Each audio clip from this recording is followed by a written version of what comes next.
I want to talk about something important today. And this involves, I guess this is kind of for the parents out there, right? Um, Things change, whether we change with them or not. And just like we have to hurt our kids' feelings sometimes in order to help guide them and how to navigate the world and stuff like that, sometimes they're going to hurt our feelings too. But as the parent, we have to be patient with this and understand that kids go through a lot of changes as they grow, right? So if there's something that you've always done with your kid and you really, really enjoy it, and as they grow older, there might come a time when they decide to share with you that they don't like that anymore, that that's not something they're into anymore, that they don't want to do that with you anymore. And I know it can really hurt your feelings. And I understand that it hurts your feelings because you care so much. I mean, you love your kids a lot, right? The more you love somebody, the more you tend to care about what they think of you. And this is something that we struggle with our kids as well. But the fact of the matter is sometimes we have to hurt their feelings. Sometimes we have to give them the truth. Sometimes we got to guide them through difficult situations. And sometimes that means we have to put our foot down about things. But it also means that sometimes they're going to hurt our feelings too, right? And that's something we have to see coming, and we have to prepare for it, because just because something our kids say hurts our feelings is no reason for us to completely snap and lose our crap about it. So I actually was dealing with something like this related to my son recently, when he expressed this, something we do a lot together, that we've spent a lot of time over the years doing together. He just doesn't find it fun to do it with me anymore. And that's fine, right? That's okay. But I also understand why sometimes parents snap over stuff like this, because, yeah, if you really care about somebody, their thoughts like that really do hurt your feelings, and you might not like it to be true, but it's how they feel, and it's their truth, and that's something we kind of have to remember, right? I wrote something down here. Let me see if I can read my handwriting. Basically, what I'm looking at today, the reason I want to talk to you guys today is I woke up this morning feeling like I was already having a bad day. Everything I touched went wrong. I woke up late. I had problems. I couldn't find my shoes. Where were my keys? Things like that. I got up here, and before I could even start my first task, there was work to do, different things that I didn't plan on doing. And I remembered something I used to say a long time ago, and that is that never say you're having a bad day. Instead, say you're having a character building day. So this is a chance for me to grow in my discipline. This is a chance for me to grow in my adaptability. And this is a chance for me to grow in my patience. And honestly, the only reason I was thrown off was because of a conversation. I couldn't stop thinking about a conversation that I had last night, which is what I'm talking about here. Like, as a parent, though, we can get our feelings hurt, but we can't be so sensitive in how we respond when our kids are open and honest with us about things that might hurt our feelings, right? Such as, maybe, here's one I went through a while back. So ever since my son was born, for many, many years, for his birthday, we went to the zoo, and it was like his favorite thing. It was my favorite thing too. I took him to the zoo for his birthday every year. But then when he was, I can't remember exactly what age, 9 years old, 10 years old, something along those lines, he kind of expressed to me, he kind of expressed to me that he hadn't liked going for his birthday for a couple of years, but he kept going because he knew it made me happy, because he knew I liked it. But then he eventually felt safe enough with me to say, hey, this isn't really even something that I enjoy doing. Now, that hurt my feelings at the time, because this was something I shared with him. This was something that we always did together, and I always thought we had a great time, and I always thought it was a great opportunity to hang out and communicate and bond. And then all of a sudden I'm being told that this thing I like to do with them is something that's not fun for them. And it's easy to get our feelings hurt, right? Especially by the people we care about the most. It's easy to not get our feelings hurt by people we don't care about. That's why a lot of us can look at comments on the internet. We can look at people making fun of us. We can deal with someone teases us in public, and we just kind of laugh it off and roll it off because we don't care about that person's opinion.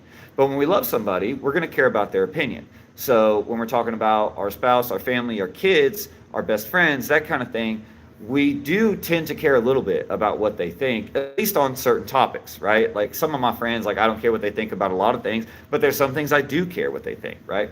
When it comes to our kids, we tend to care a lot. This tends to be the person that you end up loving pretty much the most out of anybody ever in the world, But we have to go into it realizing, I think most parents realize there's a lot of changes between like birth and 6 years old, birth and 8 years old, but there's a lot of changes all the way through life, right? Look back at your own life. Are you the same person you were 6 months ago? Are you the exact same person you were 5 years ago? Are you the same person you were when you were 25, when you were 20, when you were 18, when you were 16? Think about how many changes you went through during that time, and understand that your kids are going to go through those changes too. And sometimes those changes are going to cause them to feel some sort of way and hurt your feelings, right? Especially when we're talking around the ages of 12 to 15, because there's also some biological, get into science here, there's also some biological reasons why your kids start to have some hard feelings towards you.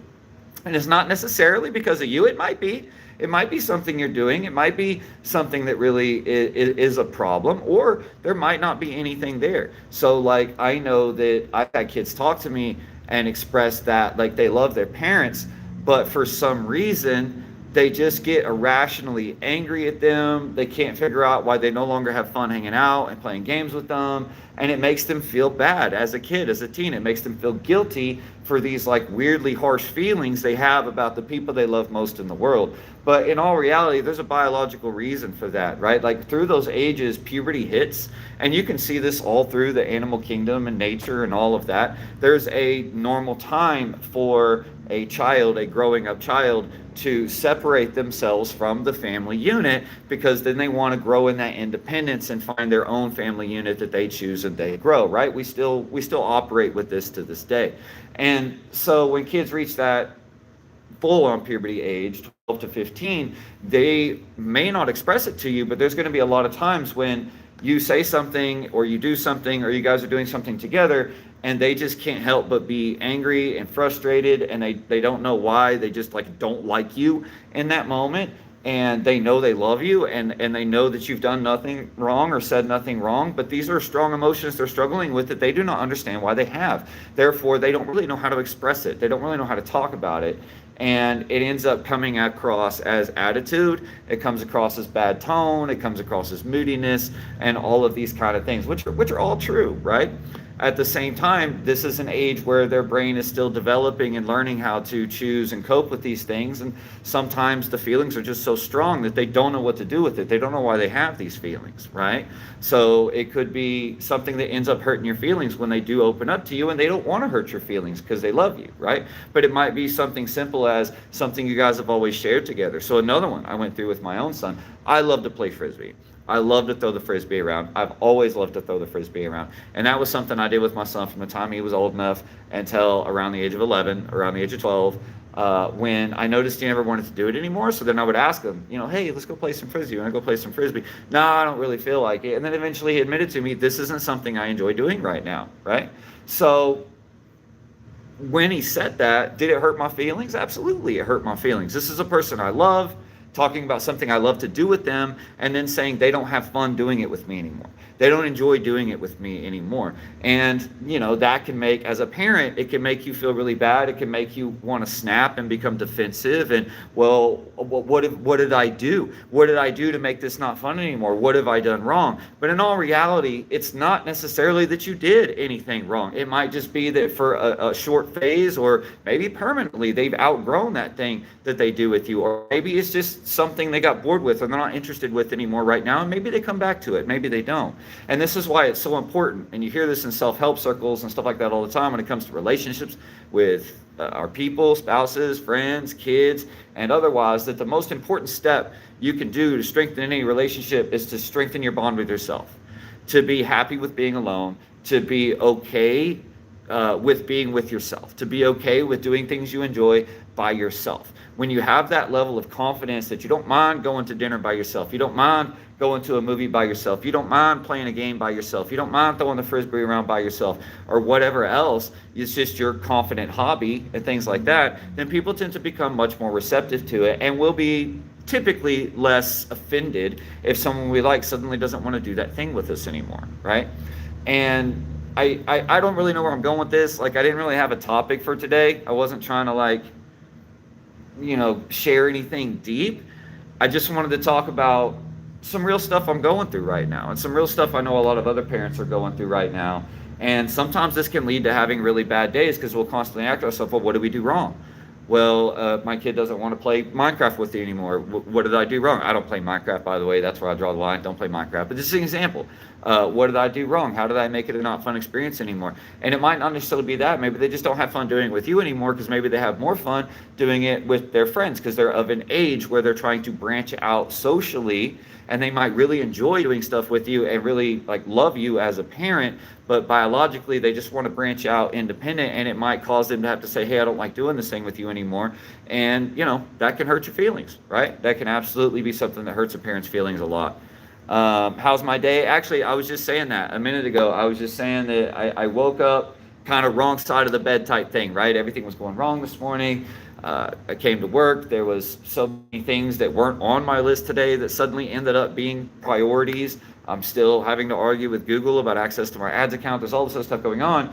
And then I saw an old video of myself from like 6 years ago where I was talking about never say you're having a bad day. It's a character building day. It's a chance to practice your perseverance, your patience, your adaptability, whatever it is. And then I also have been on this kick lately. I've been doing this with my son too, about how, like, we want to talk about how to ask ourselves the hard questions, sit with ourselves when we're frustrated or triggered about something, and ask ourselves why. What about this thing upsets us? Why am I in this mood? Why am I feeling this way? Hey, thanks, Kyle. I know. I'm new to wearing braids and stuff. I'm still a little weird about it, but I kind of like it, man. I appreciate it. Yeah, it's all good, one day at a time. Yeah, one day at a time. Sometimes 1 minute at a time. If you can't handle one day at a time, go for an hour at a time. You can't handle an hour at a time, go for like 5 minutes at a time and just work your way through it, right? Anyway, so I finally sat down today and was like, why am I so weirded out today? It's not like I don't always have days where things go weird, right? So why is today got me feeling different, some sort of way about it? And I think it comes down to the fact that, like, I got my feelings hurt as a parent, and it was just kind of in the back of my mind. I wasn't really thinking about it, but I think that my emotional state had to do with the fact that I knew that I got my feelings hurt by something, but I also knew that as a parent, I need to be accepting. I need to be patient about it. I need to be understanding and see where the situation is coming from. So I felt like I handled the situation really, really well. But what I didn't process was how it had hurt my feelings. Because as soon as it happened, I was just like, oh, no hard feelings, no big deal. Yeah, I get it. And like, but saying that and it processing how you feel about it are two completely different things, right? So being able to calmly accept the situation, being able to be patient about it, being able to, hey, no big deal about it, doesn't necessarily mean that you're not going to have hard feelings about it at one point, right? And so I realized that part of the frame of why I felt like today was such a bad day is because I hadn't taken the time to actually let myself feel. I hadn't taken the time to let myself realize that I had my feelings hurt a little bit. I was a little bit frustrated about something that was said to me by a loved one, someone I love very, very much, and the changes that have been happening recently and stuff like that. So I was talking about how parents react to it. Let me give you another example I think a lot of parents go through, and that is, many of us are like, I'm going to do this different with my kid. I'm going to tell them I love them all the time. It doesn't matter. I'm going to tell them I love them every day. I want to make sure they know I'm loved. They're loved. I'm going to give them hugs. I'm going to do this, that, and the other. But for a lot of kids, there comes an age where those things become embarrassing, or it's hard for them. They might love you back, but there might come a day where it's hard for them to say it back to you. They probably can't even explain why it's hard to say it back to you. And then, like, we just got to be patient and understanding and say, okay, well, I'm still going to tell you I love you because I want you to know I love you, but I need you to understand that you don't have to say it back. I mean, it would make me feel better if you do, and it kind of hurts my feelings when you don't, but you don't have to. You do not have to love me because I love you, right? And I think that's helping guide through good relationships and stuff like that. So one of the things I still make sure I do every night, hey, love you, bud. Do I get an answer back? Generally, no. I get a good night, right? And that's cool. But like, as a parent, it might hurt your feelings deep down, but we know we got to be cool with this, right? We got to be understanding about it. At the same time, then we might go through the next 3 days feeling really frustrated and not understanding why.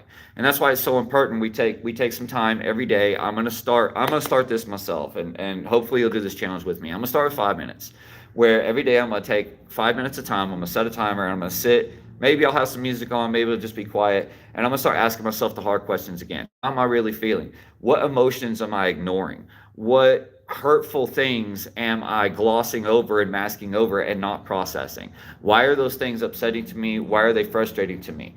Now, how do I act in a way that is in accordance to the person and the parent and the spouse that I want to be, that I know I can be, right?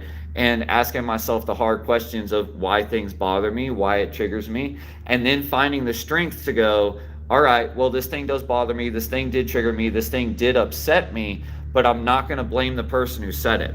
Instead, I'm going to look at myself and how I took it and why did I feel that way. Well, if I get my feelings hurt so easily from a loved one, yes, it means I care, but it also might mean something along the lines of that I have somehow started to begin to tie my identity into these things I do with my loved one.